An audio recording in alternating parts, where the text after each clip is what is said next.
Welcome back to our channel. In this video, we'll guide you through the steps to exit a group in WhatsApp on your PC. Let's get started. Step 1. Open WhatsApp on your PC. Make sure you have the application installed and are logged in with your account. Step 2. Right-click on the group chat you want to exit.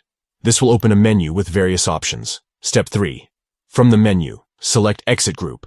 This action will prompt a confirmation message. Step 4. Confirm your decision by pressing Exit again. Once you do this, you will be removed from the group and will no longer receive messages or notifications from it.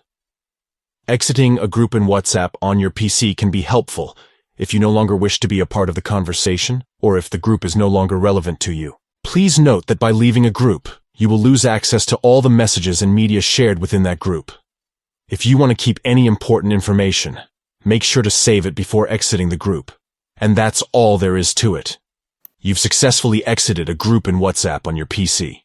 If you found this tutorial helpful, please consider giving this video a thumbs up and subscribing to our channel for more useful tutorials like this one. Thank you for watching. We hope this tutorial has been informative, and we'll see you in the next video.